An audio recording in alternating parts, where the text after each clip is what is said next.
Brodie Brazil here to break down a very difficult topic. I'm going to try and explain everything you need to know about Monday's 2025 NHL Draft Lottery. It is a complex process, but obviously very critical to a team like the Sharks, who once again have the best odds at landing first overall due to finishing 32nd in the regular season standings. So let's start here. All 16 teams that did not qualify for the playoffs are eligible for the draft lottery. But since no team can move up more than 10 total spots from where they actually finished in the standings, only the bottom 11 are eligible for that first overall pick. This year, that's the Sharks, Hawks, Preds, Flyers, Bruins, Kraken, Sabres, Ducks, Penguins, Islanders, and Rangers. Yes, in that order. The Rangers, by the way, have just a 3% chance of getting first overall. Now, if any team from 12 to 16 wins that first overall pick, they don't actually get the first overall pick, and instead, it goes straight to the Sharks. So knowing that it's those 11 previously mentioned teams and 5 others can't get the first overall pick, the Sharks' odds to pick first overall once again in 2025 are precisely 25.5%.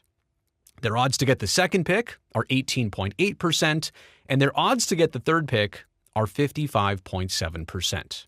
And due to simple logistics, the Sharks cannot get a lower pick than third overall. That's because the first 2 picks in the draft are determined at random by ping pong balls. Everything else after that is decided by the inverse of the regular season standings. Are you hanging with me still? So let's really get in the weeds now. There are 14 sequentially numbered ping pong balls to generate a possible 1,000 different codes that are proportionately distributed to the teams. For example, the Sharks will be assigned 185 of those unique codes, which each could be a match. These ping pong balls will pop out of a machine before the announcement on Monday afternoon, and the NHL does allow each team one representative to act as a witness to the entire process. They're all sworn to secrecy, having their phones held by security and being sequestered in that very same room until the draft positions have been made public on the television broadcast.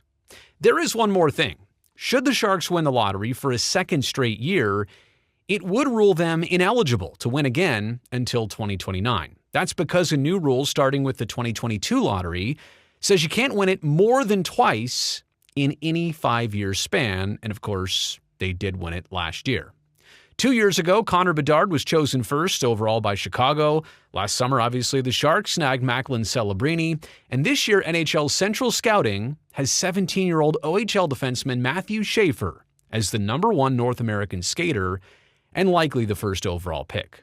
There's also forward Victor Eklund. Yeah, Williams' brother, who is ranked as the #2 overall European skater by Central Scouting. So now that your brain is likely numbed by the combination of complication and anticipation, let's remind you of the bigger and maybe best part of all this. The Sharks have 2 first-round picks and 2 second-round picks in each of the next 2 entry drafts. This year, that adds up to 4 of the first 53 total picks, the other first-rounder coming, of course, from Dallas in exchange for Granlund and Ceci, and the other second-rounder is Ottawa's in exchange for Fabian Zetterlund. So yeah, at the very worst, it's still a really good situation for the Sharks to be in. Think of the wealth of talent they're likely about to acquire come late June in the draft. And at the very best, it could turn out to be something special and great. Before last summer, the Sharks never had a first overall selection in franchise history, and the big question now, will they be lucky enough to make the first choice 2 straight summers in a row?